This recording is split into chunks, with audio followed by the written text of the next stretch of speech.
आकांक्षा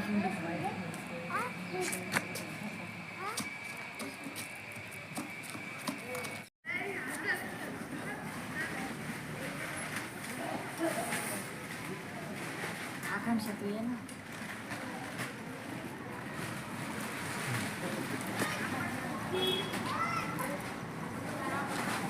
तुम्ही महापालिकेच्या निवडणुकीला सामोरं जात आहे. पक्षाकडं उमेदवारी पण मागितली.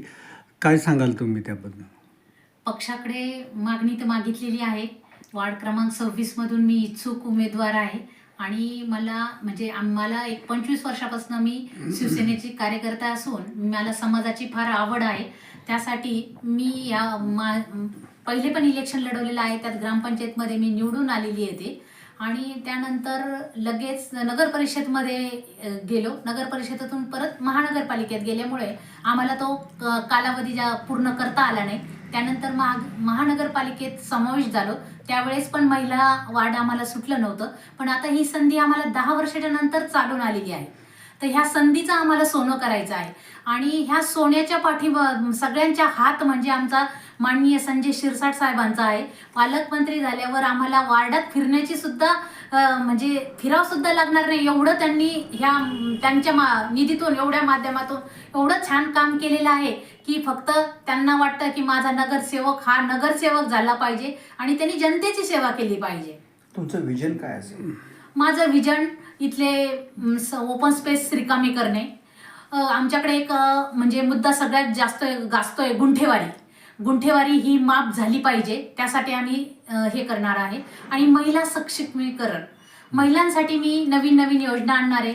छोट्या मोठ्यांना थोडेसे रोजगार मिळाले पाहिजे आणि पाणी प्रश्न हा सर्वात मोठा हा सातारा परिसरांचा प्रश्न आहे. त्यासाठी साहेबांचे पण खूप प्रयत्न चालू आहे. युती सरकारने पण त्यासाठी आपले महाराष्ट्राचे मुख्यमंत्री देवेंद्रजी फडणवीस साहेब, शिवाय शिंदे साहेब, एकनाथ शिंदे साहेब यांच्या मार्फत अजून युतीचे सगळेच आमदार खासदार याच्यासाठी खूप प्रयत्नशील आहे आणि त्यात आमच्या पालकमंत्र्यांचा हा सिंहाचा वाटा आहे आणि सातारा देवळावर त्यांचं एवढं लक्ष आहे की त्यांनी एक छोटंसं रोपटं लावलंय आणि आज त्याचं नंदवन झालेलं आहे. या माध्यमातून मी तुम्हाला सांगू शकते. नाही, ते झालं आमदारांच्या निधीतून बरेच विकास कामं झाले.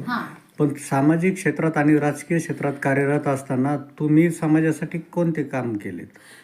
मी स्वतः आज इथे कुणाचा ॲक्सिडेंट त्यावेळी मी तिथे अवेलेबल होते.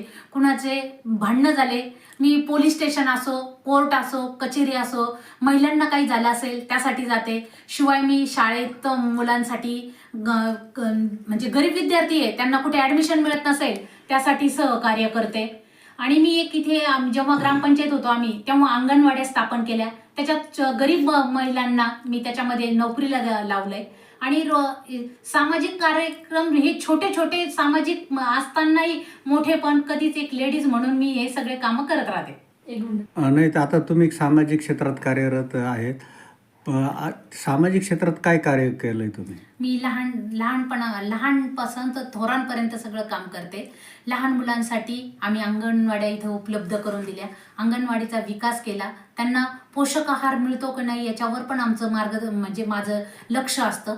त्यानंतर छोट्या मुलांना इथे गार्डन नाही आहे. त्याच्यानंतरच्या मोठ्या मुलांना खेळायला बागडायला सगळे ओपन स्पेस लोकांनी हडपलेले. त्यासाठी मी स्वतः कोर्टात जाऊन मी स्वतः पैसा खर्च करून मी स्वतः त्यांच्यासाठी बांधते आणि ते ओपन स्पेस मोकळे झाले पाहिजे. ज्येष्ठ नागरिकांना पण त्याच्यात फिरता आलं पाहिजे, बसता आलं पाहिजे. त्यासाठी मी सामाजिक उपक्रम करत असते.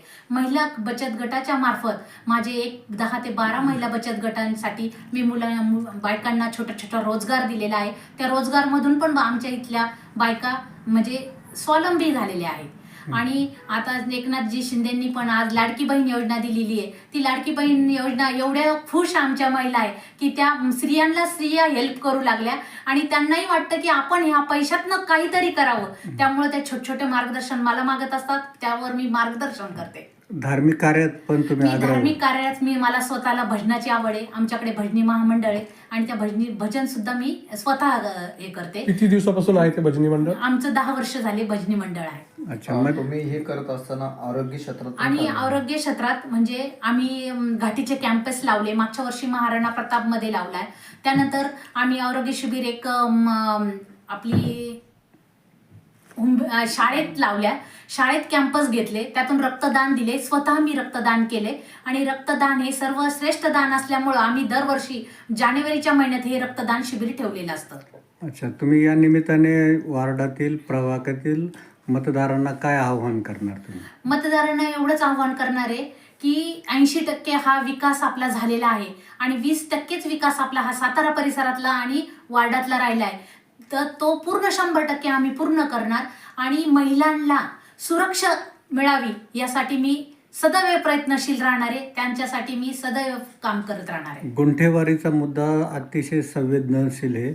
गुंठेवारीच्या फाईल भरताना त्याला मोठी शुल्क लागते, त्यासाठी तुम्ही काय करणार? गुंठेवारीचा जो विषय आहे, आमचं सुद्धा आता घर 25 वर्ष झालेले आहे. आम्ही इथं वास्तव्याला आहे.